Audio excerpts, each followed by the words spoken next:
Welcome to Hood Champion Boxing and Sports. In boxing, you find a way to win or you find a way to lose. Eddie Hearn is not trying to lose at all. He has his show pony in AJ. AJ is the money machine, and Eddie Hearn is going to run this racehorse into the ground. He's going to get him in as many competitions as he possibly can to make as much money as he possibly can before AJ just says, you know what, I've made enough money, I'm done. Because AJ does not have to do this. And look, Hagler said it. And I think it affects us all, man. When you're waking up in silk pajamas, it's hard to get out there, man, and put in road work. I don't care what occupation you're in. Once you've kind of made it, and you can sustain yourself and your family, you don't have to work. It's got to be something that motivates you to want to get up and go out there and start a second career, or create a YouTube channel, or whatever it is, volunteering, whatever, right? But if you don't have that spark, then what do you do? Okay? Now, if there are people who benefit from you being active in the community, in a sport, whatever it is, if they benefit financially from your activity and you decide, I'm done, they may not be ready for you to call it quits, to throw the hat in, okay? Throw the towel in, I mean. So that's what I think we have here with Eddie Hearn. Because Joshua's getting the bonus plan right now. Because if you look at that meltdown AJ had, make you wonder, what is he going to do? Is this the end of the road for him? Because he doesn't like losing and, successive defeats. Doesn't feel good. So as a result, I think Eddie Hearn is a smart man, right? No matter if you like him or not, he's a smart man. He recognized that, you know what? We can't afford, because I said in other videos, Joshua, I really, truly believe he generates 50% of all of Matchroom's revenue. I truly believe that. We can't afford to lose this guy. So now, he's on a world tour, like the Tribe Called Quest, with Muhammad, my man. But he's on a world tour without Muhammad, my man. He's going on the world tour because Eddie Hearn said so. And he's lining him up. What Eddie Hearn describes as amazing world tour fights in London, amazing world tour fights in London, Beijing, Australia, America, and the Middle East. And for those of you who are getting excited, right? Don't get me wrong. I like AJ. I like watching him fight. Amazing fighter, amazing talent.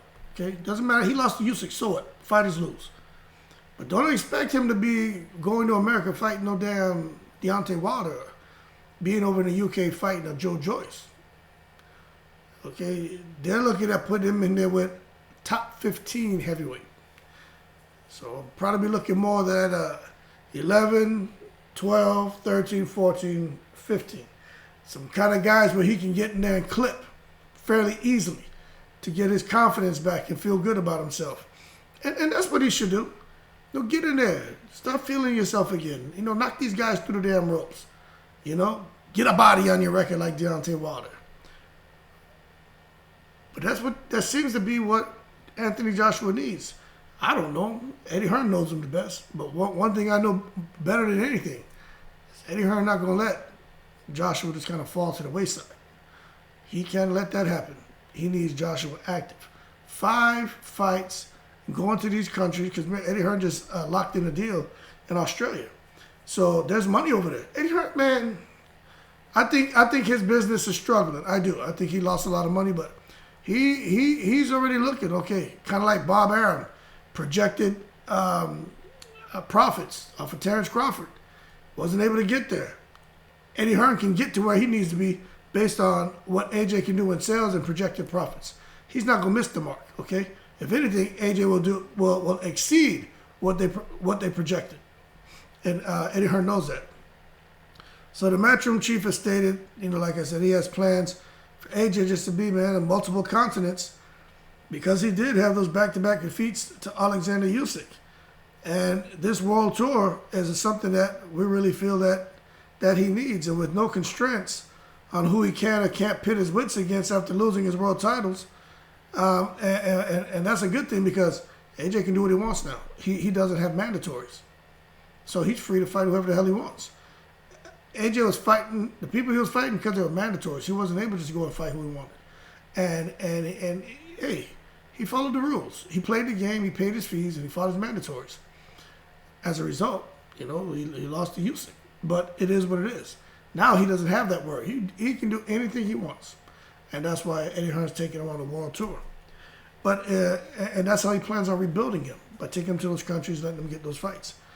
But the thing is, right, how good will Anthony Joshua do? He's 32 years old. He's only fought 3 times outside of the UK since he turned pro in 2013. So for the most part, he's used to being at home. A lot of people feel that he's used to being catered to, and some people feel he hasn't really earned the position he's in. And what I'll say is, why take Joshua outside of the UK when you can keep him there and afford to pay this man $25-30 million because everyone in the UK comes out and supports him? Okay? Why uproot him and take him to the United States? Because you want to expand his brand? Why do you want to expand his brand over here to the United States where there's a whole bunch more challenges and making him uncomfortable? Because if you can expand his brand in the U.S., you can maybe double or triple the money you're making off of him. So to me, that's a selfish move, but it is what it is. I get it. You're trying to grow him. You're trying to come over here and dominate the market. You tried with Andy Ruiz in New York. That didn't work out. So now you're going to make another attempt to dominate now, not just the U.S., but several continents. Well, good luck with that, but it didn't work out well in 2018 when they came over to the U.S. soil. Although he lost, he ended up back in Saudi Arabia and was able to regain his WBA, WBO, and IBF titles. But then we know what happened with Usyk in England and then going over there to the Gulf and losing again. And there's a lot of things Joshua can do now, man. So the thing is, they can pick the dates they want and they can pick any opponent. And what's really interesting about this is those sanctioning fees he doesn't have to pay. His opponents don't have to pay. In case you guys didn't know, when they're fighting for a title, the opponent and the champion have to pay sanctioning fees. Isn't that crazy? The opponent has to pay. If they win, that's one thing. But even if they don't win, they have to pay just to get into a championship match. That's why you see Floyd Mayweather, although Gervonta Davis is the most protected boxer in the world, but that's why they're handling him the way they are. They're not giving up any money for all these BS titles and title fights. They don't care about that. They understand what that system is. And I don't quite disagree with them, but as a result, Gervonta's not really getting those fights we want to see. But Gervonta Davis is making like $15 million a fight. Gervonta Davis is getting paid. Okay, so Floyd and them have figured it out. We don't have to like it, but I can't fault them. If that was me, I would do it. If that was my child, I'd be like, nah, keep him away from danger and let him stack up his dough. Can't fault him. But anyway, back to AJ. He's in charge of his own destiny now, and they're just looking to get those big fights as a heavyweight, but only the top 15. So they're gonna be very particular about who they pick to fight, man. And they're looking to build a pretty aggressive schedule to have AJ fighting 3 times a year. So expect to have these 5 fights that he's planning to take place in different continents. Expect to have those 5 fights take place within 2 years.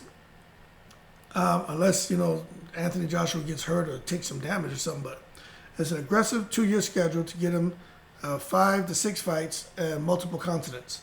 And they think it's going to be a lot of fun. And Eddie Hearns says the objective of this, the world tour, they call it the Tour of Duty, is he wants Joshua to find his love for boxing again.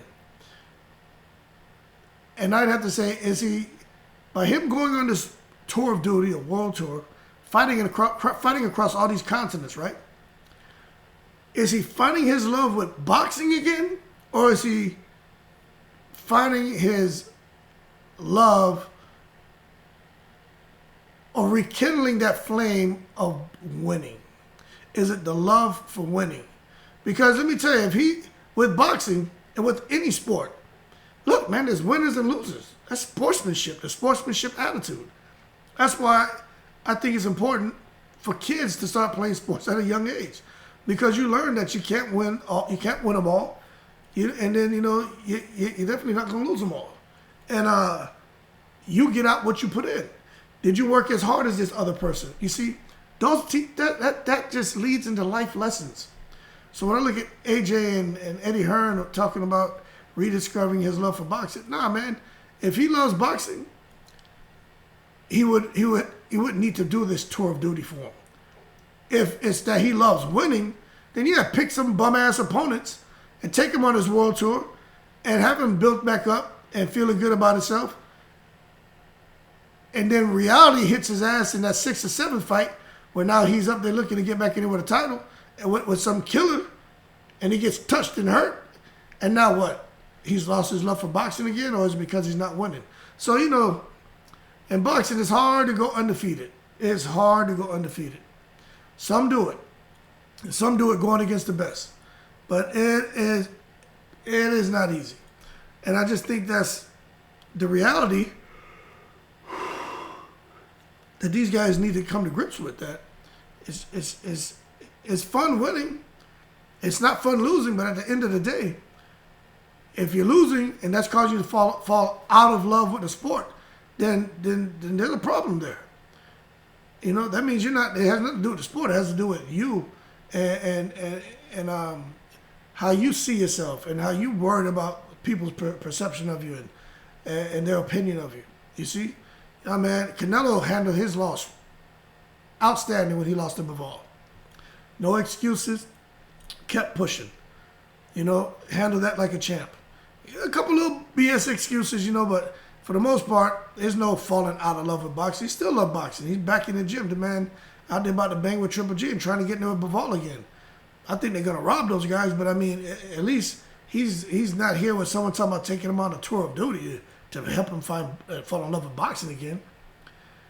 But anyway, man, they started pressing Eddie Hearn and about, okay, you want to take him on this tour of duty, right? Who you going to have him fight? Because Joshua's coming back this year, people. December. Going to be out there in the UK. And they start pressing him. Who's he going to fight? And so the name Dillian White was being thrown around, man. And they want that rematch. They really do.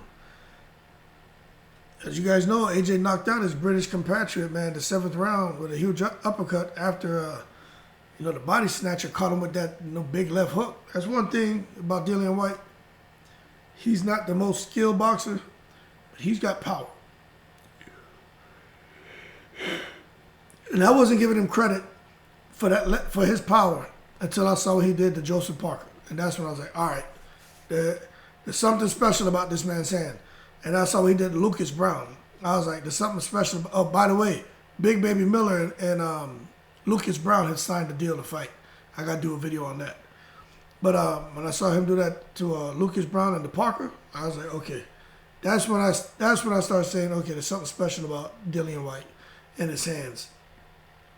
But anyway, that's the fight they want. They want to fight Dillian White, but it's not going to happen in his first comeback fight in December. But next year, there's going to be one of the first fights next year. It's going to be a massive stadium fight that they're going to hold in the UK. They know that the first fight was epic, and they expect the second one to be better. There shouldn't be a rematch after that because I expect AJ to just brush him and get him out of there. But those second and third and fourth fights, expect to see possibly against a Hrgovic, depending on where he is and fighting for a belt. Expect to see him getting there with like a Zhang.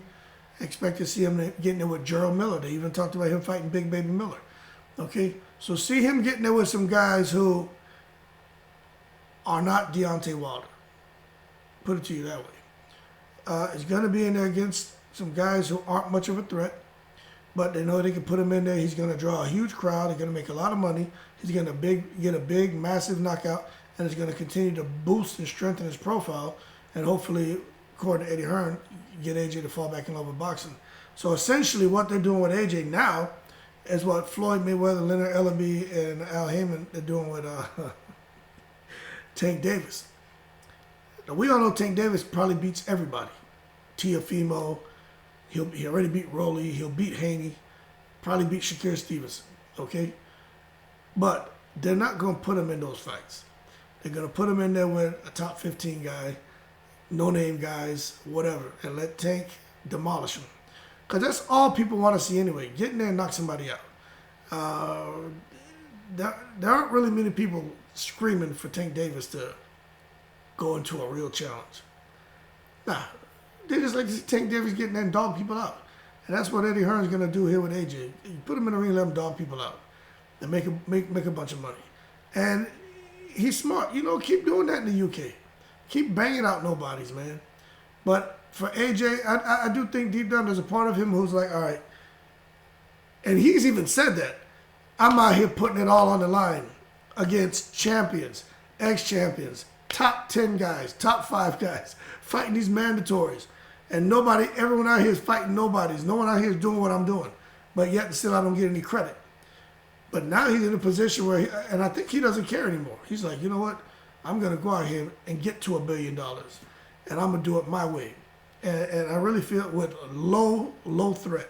I really feel that that's his mentality. Get out here and in turn, that makes Eddie Hearn feel like, oh, he's fall back in love with boxing. Nah, man. He's just a man on a mission, made a few refinements to his course of action, and now he's doing it his way. But I just think with Eddie Hearn, at some point, it's going to be a big opportunity for AJ. And I do see Eddie Hearn kind of riding, you know, like I said, kind of riding this vessel, the AJ vessel, until it just can't go any further, man. Honestly, and this AJ vessel is a vessel that can travel on water, on top of water, underwater, in air, on land. You know, this is one of those vessels that can go anywhere. And AJ and Eddie Hearn is gonna ride that thing until it just can't function, man, anymore. And I think it's good for AJ if he gets into low threat fights, but if he's putting them in back-to-back extremely hard fights, that is not a good thing for AJ. Not at all. But at the same time, AJ's a bad boy. Big, strong, powerful, skillful. But Robert Garcia's not going to be there. Robert Garcia's not going to be there. AJ, going forward, I already said that more than likely Robert Garcia is not going to be in the AJ camp anymore. So Robert Garcia has huge commitments back in Oxnard. He can't just take on the heavyweight champion, you know, and just give him all his time and attention. Robert can't do that. And that, I think, would hurt AJ because now, again, he's bouncing to another trainer or back to his old trainer, you know. And I just don't think that's good when you see these guys bouncing around like that. I just don't. But anyway, man, that's the latest and greatest on AJ. But the Big Baby Miller thing, they're talking about making that fight happen. And I never thought Eddie Hearn would have even entertained putting AJ in the ring with Miller and giving Miller another payday, especially when Miller, you know, had all the ups and downs with the Peds, man. But it looks like Eddie Hearn's looking for easy wins for AJ, and I honestly think Big Baby Miller's an easy win. I really do. But we'll see what ends up happening, but that is what is on the horizon, and I just wanted to bring that to you guys, man. Absolutely crazy. But that being said, man, shout out to everybody across the world. Appreciate your support. Everyone keep safe, and as always, I'm in the breeze.